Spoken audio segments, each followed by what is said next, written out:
누구냐면 에밀 듀리켐이라고 하는 분이에요. 프랑스의 사회학자인데 우리가 보통 사회학에서 4명의 고전 사회학자를 뽑아라. 그러니까 우리나라는 3명을 뽑습니다. 3명의 고전 사회학자를 뽑아라 그러면 혹시 누구 뽑을 것 같으세요? 듀리켐. 네, 네, 정답이시네요. 센스 100점이십니다. 네, 듀리켐 그리고 막스 베버, 마르크스. 우리 사회에서 어마어마하게 오랫동안 금기어였던 칼 마르크스라고 하는 3명을 뽑습니다. 그 사람들을 왜 고전 사회학자로 뽑냐면 그 사람들이 탐구하는 게 주제는 같아요. 뭐냐면 이거 뭐지? 이거예요. 이거 지금 나 어디에 있는 거지? 를 연구를 한 겁니다. 왜 내가 지금 있는 곳은 우리가 알아왔던 옛날의 그 모습이랑 너무 다른가? 왜 사람들이 이렇게 혼란 때문에 이 모든 변화를 이게 뭔지 하면서 끌려가는가를 천착을 하신 분들입니다. 그래서 이 세 분들이 알고 보니 이게 사회라는 게 만들어졌다라고 이야기를 하신 분들이라 우리가 이제 고전 사회학자 3명으로 뽑는데요. 여기서 써놓은 것처럼 이분은 뭐라고 했냐면 이거예요. 노동분업 그리고 연대.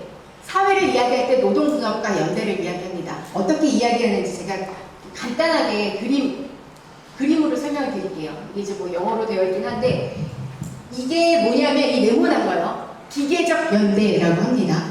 그리고 오른쪽에 막 이렇게 땡글땡글한 거 막 연결되어 있는 거는 유기적 연대라고 해요. 이 듀리켐은 뭐냐면 이 기계적 연대에서 유기적 연대로 간 게 지금 사회다. 근대 사회다라고 이야기를 했습니다. 조금만 더 설명을 드리자면 뭐냐면 여러분들 우리 뭐 이렇게 그 세계사 시간에 아주 옛날 그 고등학교 때 세계사 시간에 잠깐 뭐 들으셨을 법한 공건제라는 게 있습니다. 유럽 사회에서 공건제, 영주, 장원 뭐 이런 거 있어요. 요새 게임에는 그렇게 많이 나와가지고 학생들은 저희 초등학생도 알더라고요. 장원, 공건, 영주 뭐 이런 거. 그러니까 보통 뭐냐면 그거예요. 이렇게 장원이라고 하는 마을이 있어요. 마을에 영주. 그러니까 그 우리가 흔히 말하는 왕자님 비슷한 그 귀족이 있겠죠. 영주라고 하는 사람이 있습니다. 그래서 그 영주가 이 마을의 대빵입니다. 대신 이 마을 사람들은 이 사람들의 인신 구속은 영주한테 있어요. 그리고 이 사람들은 뭐예요? 다 기독교 사회잖아요. 그래서 교회가 있습니다. 여기에 있는 신부님한테 11조를 매일 내고 굉장히 단조로운 삶을 살지만 이 사람들의 삶의 지주는 누구냐면 영주가 하는 말, 그리고 가장 큰 이 사람들을 끈끈하게 묶어주는 건 바로 하느님의 말이에요. 그러니까 내가 사람으로서 생각할 수 있다라고를 생각하지 잘 못하던 시대였던 거예요.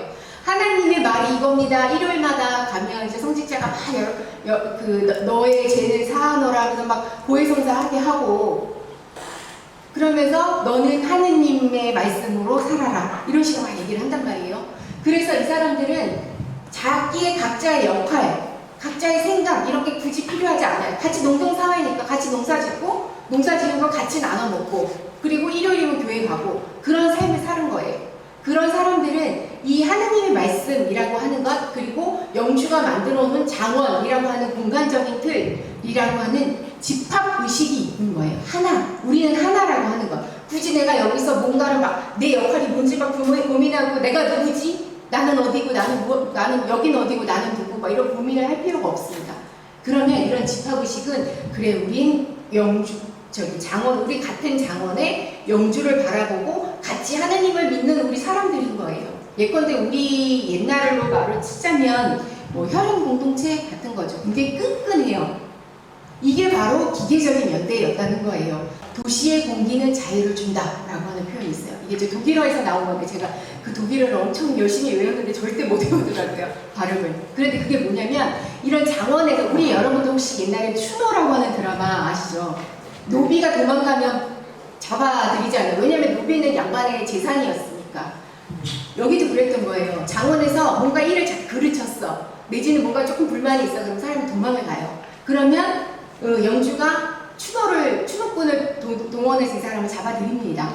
그런데 이 사람이 도망을 어디로 갑니까? 주로 다른 장원으로 가기 힘들어요. 왜냐면 그 장원은 그 장원의 똘똘 특정 공동체가 있어서 내가 딱 나타나고 쟤 누구야 사람들이 다 알아요.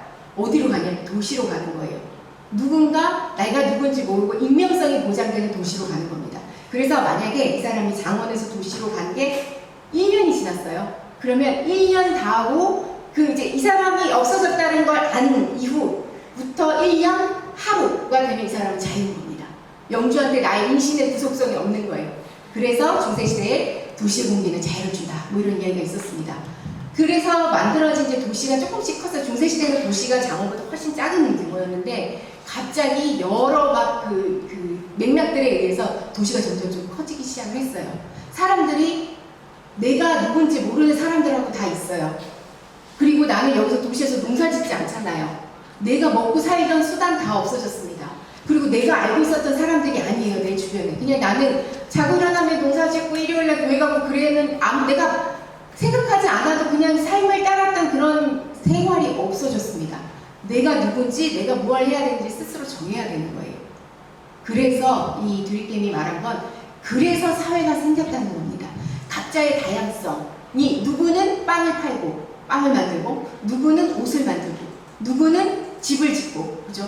누구는 뭐 법률을 만들고 누구는 책을 쓰고 각자의 능력에 맞는 다양성들이 막 모여서 이게 사회가 된 거예요. 근데 이제 이 사회는 빵 만드는 사람 혼자 서 있고 옷 만드는 사람 혼자 저기 이렇게 원자적으로 이렇게 서 있는 게 아닙니다. 나는 내가 먹고 살기 위해선 빵 만드는 사람한테 빵을 사야 돼요. 예컨대. 그런데 그 빵 만드는 사람은 내가 빵을 만들기 위해서 공간을 임대해야 돼요. 그러면 그 공간을 임대를 해주는 뭐 부동산 그런 업자가 필요하고 그 부동산 업자는 그런 공간을 짓는 토목업자가 필요한 거죠. 이런 식으로 모든 사람들이 서로가 없으면 살지 못하게 되는 시대가 온 겁니다. 그래서 각자 하는 일은 다르지만 오히려 이 중세시대에 그냥 우리는 끈끈한 공동체라고 생각을 했지만 거기에서 다양성이라는 건 전혀 존재하지 않았던 이런 연대보다 도시라고 하는 근대 사회에서는 내가 갖고 있는 다양성이 다른 사람한테 반드시 필요한 거예요. 다른 사람도 반드시 나한테 필요해서 우리는 서로 관계를 맺지 않으면 죽습니다. 그거였던 거예요. 사회적인 연대. 그래서 드리겜은 뭐냐면 근대 사회라는 건 이런 기계적 연대에서 유기적인 관계가 굉장히 유기적으로 만들어지는 거예요. 모든 사람들하고 내가 관계를 만들 수도 있고 그렇다는 거죠.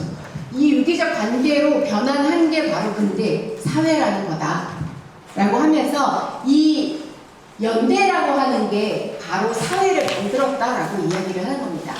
그래서 여기 제가 말씀드린 것처럼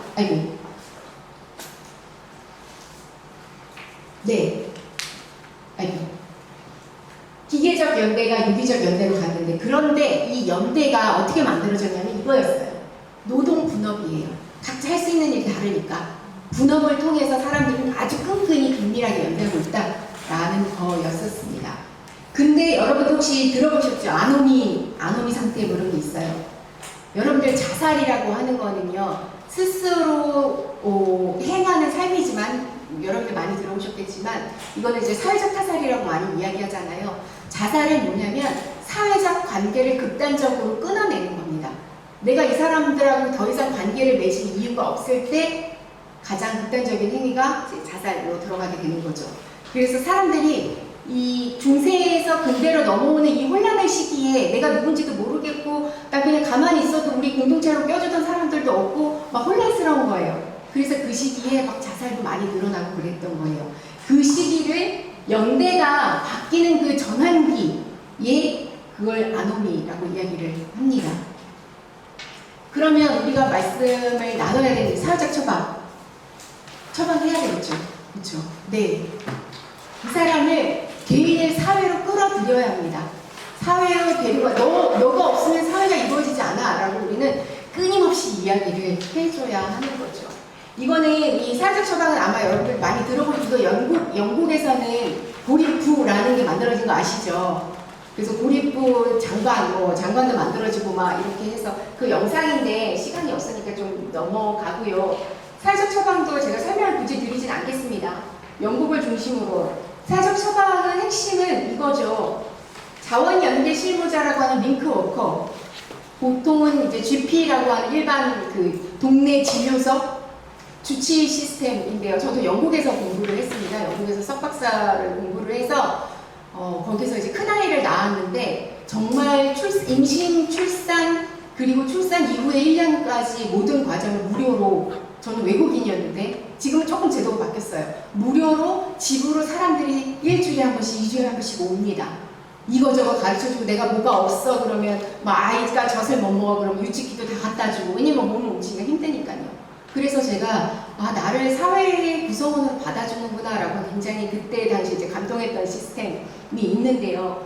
이렇게 누군가 뭔가 문제가 생긴 것 같다 그러면 이제 송은근 선생님 말씀처럼 병원에서 처방해 주시, 그 사람에게 맞는 맞춤 처방을 해준다는 거잖아요. 이 문제를 사회가 나서서 해결을 해준다는 거지요. 이게 이제 사회적 처방의 핵심인데요.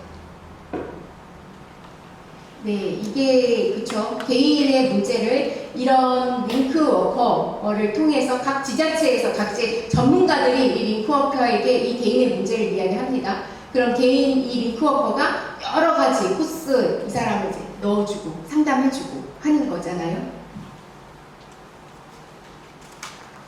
그래서 영국은 이제 고독이라는 게 굉장히 중요한 문제가 되어 있습니다. 그래서 이제 고독을 처방을 하기 위해서 문화예술을 굉장히 많이 이용을 해요. 이 사람들을 도서관 모임에 보낸다던가, 아니면 문화예술 행사에 초청을 한다던가, 뭐 스포츠 대회를 여러 걸 한다던가, 이런 식으로 해서 계속해서 문화예술을 향유할 수 있게 그런 해주는 그런 처방들을 영국이 지금 굉장히 선호하고 있습니다. 그런데요, 이거는 굉장히 갑자기 뜬금없이 도시 얘기가 나왔는데, 이런 영국의 흐름이 왜 생겼는지 먼저 보시면 좋을 것 같다는 생각해서 제가 여기 참고하기라는 굳이 넣어봤습니다. 이제 도시사회학에서 도시사회학의 이제 연표를 연대기를 쭉 공부를 하는데, 뭐가 있냐면요, 우리 고전사회학자들 이야기를 하다가 그 다음에 도시가 처음으로 막 근본적으로 사회의 주요 현안이 된 게 미국이에요. 미국 이민사회. 20년대, 30년대 막 어마어마한 이민들이 들어와서 다인종 사람들이 갑자기 같이 모여 살아야 되는 그 복잡함을 이해하기 위해서 이 사람들이 한 도시에 모여 사니까요. 그래서 미국 사회학이 1920년대 막 뜹니다. 도시를 기반으로 해서. 그러다가 1차 세계대전, 2차 세계대전이 일어나죠. 2차 세계대전 끝나고 직후에 여러분들 케인즈 아시죠? 네. 케인즈가 영국 사람인데, 케인즈주의의 이제 복지 정책이라는 기조가 영국이 굉장히 강하게 들고 오는 거예요.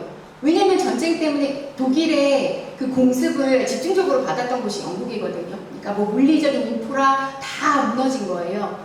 영국 사회를 재건해야 되겠다라고 한 게 이제 도시를 살리자라고 하면서 이 무너진 사회를 국가가 관리를 해줘야 된다는 거였어요.